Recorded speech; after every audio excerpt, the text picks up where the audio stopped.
আমন্ত্রণ news 24 sports লাইটে আপনাদের সঙ্গে আছি আমি শাকিল আহমদ। চলুন জেনে নেই কেমন একাদশ নিয়ে মাঠে নামছে বাংলাদেশ।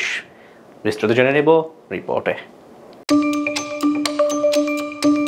ব্রাথওয়েটের নেতৃত্বে পূর্ণশক্তির দল নিয়ে বাংলাদেশের বিপক্ষে মাঠে নামছে ওয়েস্ট ইন্ডিজ। অভিজ্ঞতা এবং তারুণ্যের মিশেলে দল সাজিয়েছে ওয়েস্ট ইন্ডিজ। সাউথ আফ্রিকার বিপক্ষে সিরিজটিতে আশানুরূপ ফল পায়নি ওয়েস্ট ইন্ডিজ। এদিকে বাংলাদেশও সর্বশেষ টেস্ট সিরিজে সাউথ আফ্রিকার বিপক্ষে 2-0 ব্যবধানে হারে এবং আফগানিস্তানের বিপক্ষে ওয়ানডে সিরিজ হারে 2-1 ব্যবধানে। চোটের কারণে বাংলাদেশের সিরিজে দল থেকে ছিটকে গেছেন অভিজ্ঞ পেসার জেসন হোল্ডার। ফর্মে থাকা বাঁহাতি স্পিনার গুদাকেশ মোটেকে দেওয়া হয়েছে বিশ্রাম, তবে দলে ফিরেছেন দ্রুতগতির পেসার আলজারি জোসেফ। মোটির বদলে দলে এসেছেন কেভিন সিনক্লেয়ার। চোটের কারণে এই সিরিজে বাংলাদেশ দলও 2 ক্রিকেটারকে পাচ্ছে না। মুশফিকুর রহিম ছিটকে যান আগেই, এরপর অধিনায়ক নাজমুল হোসেন ছিটকে গেছেন ইনজুরিতে।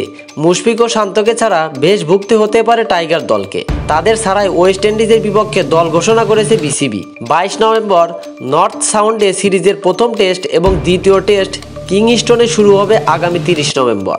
টেস্টের পরেই শুরু হবে 3 ম্যাচের ওয়ানডে সিরিজ। এই সিরিজে সাকিব আল হাসান থাকবে কিনা সেটা নিয়েও রয়েছে অনিশ্চয়তা। সাউথ আফ্রিকার বিপক্ষে শেষ টেস্ট খেলেই টেস্ট ক্রিকেটকে বিদায় বলার কথা ছিল সাকিব আল হাসানের, কিন্তু সেটা আর হয়নি। দেশের পরিস্থিতি ও নিরাপত্তাজনিত কারণে তার আর দেশে শেষ টেস্ট খেলা হয়নি। ওয়েস্ট ইন্ডিজের বিপক্ষে ওয়ানডে সিরিজ খেলতে পারবে কিনা সেটা নিয়েও রয়েছে ভক্তদের মনে নানান জল্পনা কল্পনা। এদিকে শান্ত মুশফিককে ছাড়াই খেলতে হবে ওয়েস্ট ইন্ডিজ সিরিজ। মুশফিককে ছাড়া মিডল অর্ডারে বেশ ভুগতে হতে পারে টাইগার দলকে।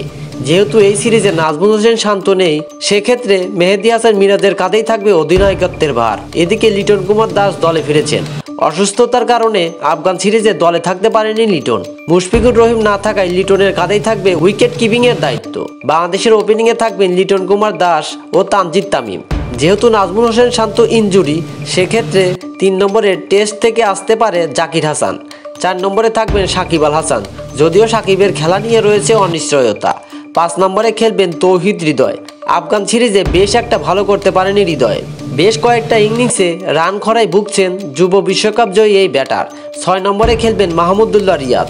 আফগান সিরিজে ভালো করেছেন মাহমুদুল্লাহ রিয়াদ। 1 ম্যাচে খেলেছেন 98 বলে 98 রানের ইনিংস।